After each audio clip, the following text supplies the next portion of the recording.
اور آج سورہ مبارکہ الفرقان لفظ امام کی تلاش، امامت اور قرآن کی بحث میں سورہ فرقان کی آیت نمبر 74 پروردگار عباد الرحمن کی اوصاف بیان کر رہا ہے۔ اور عباد الرحمن کی اوصاف بیان کرتے کرتے عباد الرحمن کون کہ الذین یقولون ربنا هب لنا من ازواجنا وذریاتنا قرۃ اعین واجعلنا للمتقین اماما۔ اس پوری آیت میں آخری لفظ امام ہے۔ سورہ فرقان اگر تذکرہ لفظ امام کا ہو، ابھی منصب امام کے حوالے سے باتیں آہستہ آہستہ آ رہی ہیں، عنوان اتنا آسان نہیں ہے، عنوان طویل ہے۔ پہلے اہل علم کی خدمت میں سوال کرنے والوں کے لیے کہ لفظ امام قرآن میں ہے کہ نہیں، پھر منصب امام کے تقاضے کیا ہیں، کچھ باتیں تو آ چکی، کچھ باتیں ابھی باقی ہیں۔ تو لفظ امام استعمال سورہ فرقان آیت نمبر 74 آخری کلمہ ہے اس آیت کا۔ آئیے ترجمہ کرتے ہیں۔ والذین یقولون، رحمان کے بندے وہ جو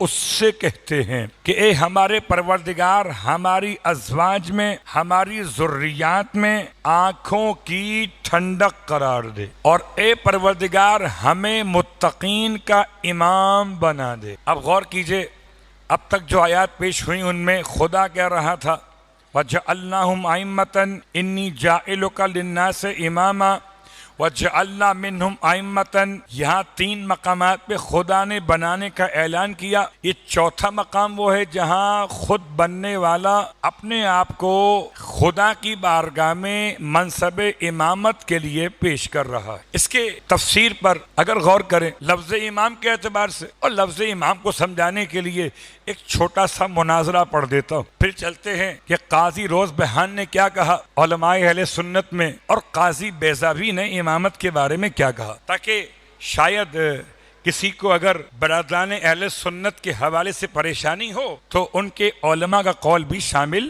مجلس میں کر دیا جائے۔ صلوات پڑھیں محمد و آل محمد۔ بصرہ کا واقعہ ہے، بہت مشہور ہے، اور شاید اس سے پہلے بھی آپ نے بار بار سنا ہوگا۔ بصرہ میں ایک علمی شخصیت ابو عبیدہ، اور علمی شخصیت کا بڑا شہرہ ہے دور دور تک، برادران اہل سنت سے متعلق تھے، اور اپنے طور پر وہ بہت علم دیا کرتے تھے۔ کہتے ہیں کہ اس 7ویں امام کا دور تھا، اور 7ویں امام کے شاگرد خاص جناب ہشام کسی کام سے بصرہ پہنچے، اور وہاں بصرہ میں اس عالم کی شہرت تھی۔ ابو عبیدہ سوچا کہ کیوں نہ ان سے ملاقات کر لی جائے، اچھی بات ہے، آپس میں علماء کی ملاقات رہنی چاہیے تاکہ علماء کی ملاقات سے جہلا کی غلطیوں کو دور کیا جائے۔ یعنی کیا مطلب، اہل حدیث کے علماء، اہل سنت کے علماء، تشیع کے علماء اگر آپس میں بزرگ ملتے رہیں گے تو درمیان میں خلا بننے نہیں پائے گا، فاصلہ پیدا کرنے والا فاصلہ پیدا کر نہیں پائے گا۔ خیر، یہ پہنچے ہشام، اور چونکہ ہشام بھی معروف شخصیات میں شامل تھے تو اپنے چہرے پر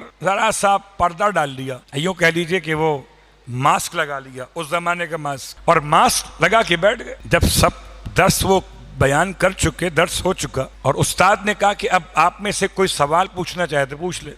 ہشام آگے بڑھے شاگردوں کے مجمع میں ان کے، اور ان سے کہا کہ حضور میں کچھ پوچھنا چاہتا ہوں، آپ کی اجازت ہے؟ کہنے لگے ہاں ہاں پوچھیے، آپ جو بھی ہیں پوچھیے، کیا پوچھنا چاہتے؟ اللہ اکبر! ویسے یہ دعویٰ کسی اور کو کبھی زیب نہ دے سکا سوائے ذات علی ابن ابی طالب کے، کہ جو پوچھنا ہو پوچھ لو۔ اور بڑا مشکل ہوتا ہے یہ دعویٰ کرنے کے بعد اگر کوئی سوال ایسا آ جائے جس کا علم مجھے نہ ہو تو یہ کہوں کہ میں نہیں جانتا، یہ بڑی ذلت کی بات محسوس ہوتی ہے۔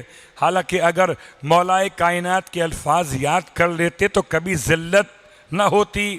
غلط جواب دینے سے بہتر ہے کہ انسان یہ کہہ دے کہ میں نہیں جانتا۔ نہ جاننا عیب نہیں، لیکن نہ جاننے کو جاننا کہہ دینا عیب ہے۔ ابو عبیدہ کی خدمت میں ہشام آگے بڑھ گئے۔ ہشام نے کہا میں آپ سے سوال کروں گا، پہلی بات یہ آپ یہ وعدہ کر لیں مجھ سے میرے سوال بڑے ٹیڑے ہوں گے، نارمل سوال نہیں ہوں گے، آپ ناراض تو نہیں ہوں گے؟ کون کہہ رہا ہے؟ ہشام۔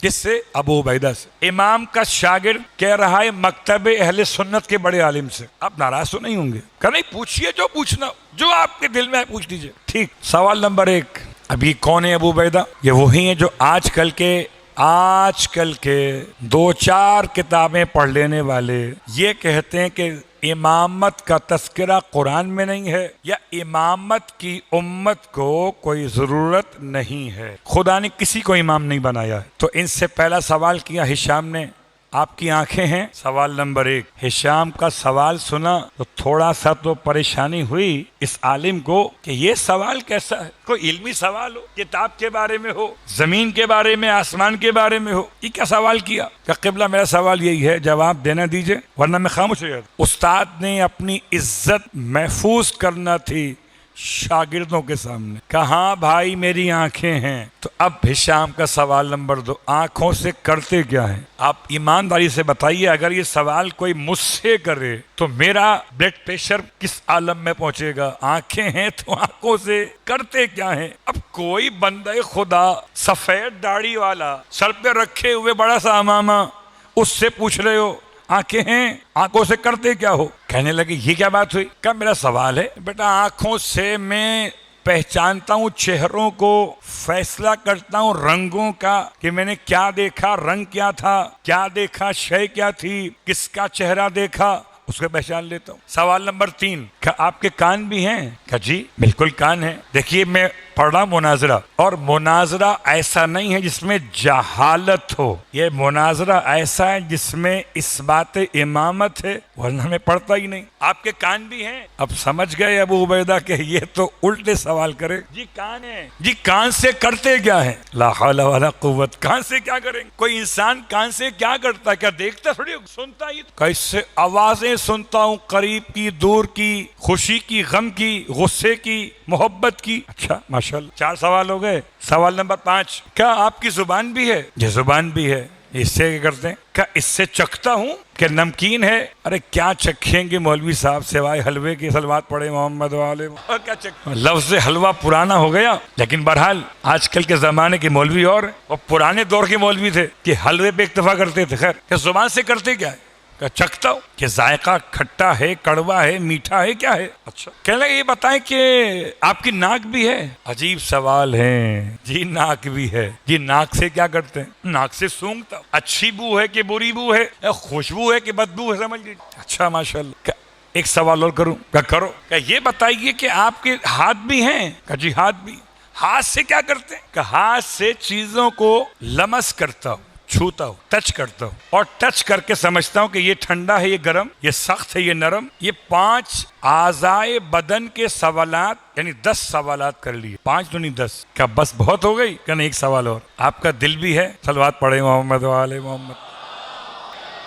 آپ کا دل بھی ہے؟ کہنے لگے جی دل بھی ہے. کہ دل سے کیا کرتے ہیں؟ ابھی میں نے آپ کی خدمت میں ایک مثال دی تھی کہ 2 آنکھیں دل میں ہوتی ہیں نا، کہا تھا نا. دل سے کیا کرتے ہیں؟ کہ دل فیصلہ کرتا ہے جب کوئی رپورٹ دل کے پاس پہنچتی ہے. دیکھا تھا دوست ہے کہ دشمن، چہرہ شناسا ہے کہ غیر شناسا. اگر شک ہونے لگے آنکھوں کی دی ہوئی تصویروں میں، فیصلہ کون کرے گا؟ کا دل. اگر آوازوں میں شک ہونے لگے کہ ابا کی آواز ہے کہ تائی ابو کی، فیصلہ کون کرے گا؟ کا دل. اگر چکھا ہو اور سمجھ میں نہ آئے کہ بیگم نے مرچیں تیز کی ہیں کم، فیصلہ کون کرے گا؟ کا دل. کہ اگر سونگا ہو اور سمجھ میں نہ آئے کہ گلاب کا پھول تھا کہ چمیلی کا پھول، فیصلہ کون کرے گا؟ کا دل. کہ ہاتھوں سے لمس کیا ہو اور پھر سمجھ میں نہ آئے کہ کیا تھاما ہے، گدا یا تکیا. نرم کی بات ہے، سخت میں کیا تھاما ہے، سونے کا ڈیلا یا پتھر، فیصلہ کون کرے گا؟ کہ دل. کہ جب دل دیکھتا نہیں. اب ہشام کہتے ہیں بتائیے حضور کہ خدا نے دل بنایا کیوں ہے؟ آنکھیں دیکھتی ہیں، دل نہیں دیکھتا. کان سنتے ہیں، دل سنتا نہیں ہے. ناک سونگتی ہے، دل سونگتا نہیں ہے. زبان چکھتی ہے، دل چکھتا نہیں ہے. ہاتھ لمس کرتے ہیں، دل لمس نہیں کرتے. دل بنایا کیوں ہے؟ کہنے لگے بیٹے دل اس لیے بنایا ہے تاکہ اگر کہیں شک اور شبہ ہو جائے تو ہدایت کر سکے. ہشام نے فوراً کہا قبلہ یہی تو آپ کو سمجھانا تھا. جب خدا اتنی چھوٹی سی باڈی کو بغیر ہادی کے نہیں چھوڑتا تو پوری کائنات کو امام کے بغیر کیسے چھوڑ. کتنا سادہ سا مناظرہ ہے، نہ کسی کو برا کہا. صلوات پڑھے محمد والے. اب آئیے، چونکہ آپ سے وعدہ کر لیا ہے تو آپ کی خدمت میں پیش کر رہا ہوں کہ قاضی روز بہان اہل سنت کے بڑے مشہور عالم امامت کے بارے میں لکھتے ہیں الامامت عند الاشاعرہ. اور اب چونکہ صاحبان علم و ادب کی خدمت میں ایک جملہ بیان کر کے آگے بڑھ جاؤں کہ شاید اب عام برادران کو معلوم نہیں ہوگا کہ اشاعرہ کیا ہوتے ہیں اور معتزلہ کیا ہوتے ہیں۔ اہل سنت کے درمیان جو عقیدے کے حوالے سے دو بڑے گروہ ہیں، ایک الاشاعرہ ابو الحسن اشعری کے ماننے والے، اور ایک جو ابو الحسن اشعری کی جماعت سے الگ ہوئے گروہ معتزلہ، وہ الگ۔ جیسے نہج البلاغہ کے شارح اہل سنت کے عالم ابن ابی الحدید المعتزلی، یہ فرقہ معتزلہ کے۔ خیر، چونکہ میرا عنوان یہ نہیں ہے لفظ امامت پہ عنوان سے، تو قاضی روزبہان کہتے ہیں کہ الامامت عند الاشاعرہ کیا ہے یہ؟ کہ یہ ہے اصلاً امامت کا مطلب ہے اقامت دین، الامامت اقامت الدین، یہ جس سے دین قائم کیا جائے اسے امامت کہتے ہیں۔ وحفظ الحوزت وحفظ حوزت الملہ، اور جس سے ملت کے مرکز کو جوڑ کے رکھا جائے اسے امامت کہتے ہیں۔ پھر کہتے ہیں کہ امامت کی شان یہ ہے کہ جس کے ذریعے سے توجب بہا علی کافت الامت، جس امامت کا حکم ماننا ساری امت پر واجب ہو جائے، اس منصب کو امامت۔ صلوات پڑھے محمد وآلہ۔ چلے جاؤ آرام سے، ڈانٹنا نہیں۔